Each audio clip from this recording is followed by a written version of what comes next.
sol violette toulousain est l'une des premières monnaies locales à avoir fleuri en France et fête cette année sa 9e année d'existence. Fondé en 2011 par un collectif de citoyens et citoyennes désireux de formuler une alternative monétaire et de construire un outil d'éducation populaire, il perdure encore aujourd'hui. Ce projet de société a sans doute contribué à nourrir d'autres initiatives, puisqu'il existe maintenant plus de 80 monnaies locales en circulation partout dans le pays. Ces monnaies proposent un autre moyen d'échange, parallèle à l'euro, au sein d'un réseau de commerçants liés par des valeurs éthiques et solidaires. Cet engagement a guidé les solistes, utilisateurs de la monnaie toulousaine, dans la construction de leur monnaie et s'incarne encore aujourd'hui par la mise en place d'actions solidaires. Face au constat d'une précarité grandissante dans les quartiers toulousains, ils et elles ont décidé de mettre en place une action de distribution de bons alimentaires à destination des publics les plus précaires. L'épicerie solidaire à la Pâte, qui a vu le jour de 21 septembre 2011, très précisément, en plein quartier de Rambeuil. Donc nous avons normalement tous les ans entre 60 et 90 familles par semaine.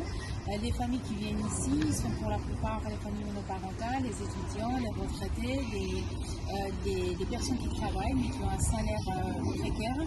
Donc l'idée c'est de leur proposer une alimentation variée en leur demandant une petite participation qui a deux objectifs. Le premier objectif, que les gens puissent être acteurs de leurs propres dépenses.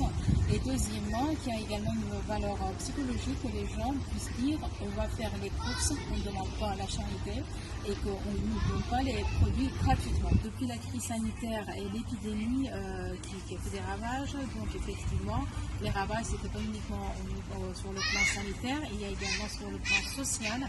Donc depuis la réouverture de l'association, donc il y a 10% de demandes en plus déjà au niveau de notre association pour que les gens puissent venir faire les courses.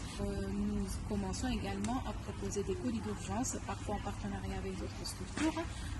Parfois il y a les gens qui viennent, qui nous sollicitent un colis d'urgence et bien évidemment devant la précarité grandissante, on pourrait pas refuser. Avec les produits qui nous restent, on essaye de faire des colis composés dans la majeure partie des cas des produits de première nécessité pour que ça puisse répondre au moins aux besoins des gens pour une semaine 10 jours. Donc l'idée c'est qu'on puisse récupérer les bons de Sol Violette à hauteur de 150 € et après qu'on puisse également faire un peu une pierre de coups, c'est-à-dire d'une part essayer de faire circuler la monnaie alternative, le Sol Violette, et de l'autre part pour pouvoir répondre aux besoins actuels en termes d'alimentation. Donc grâce aux partenaires de l'association, on achète avec le Sol Violette des produits de première nécessité, farine, pâtes, l'huile, riz, le lait. Et parfois on rajoute également des produits de chez nous, des produits laitiers, des fruits et légumes. On les propose à des familles qui sont vraiment dans la précarité totale et qui n'ont absolument aucune ressource. Donc nous aidons à peu près entre 10 et 15 familles par semaine.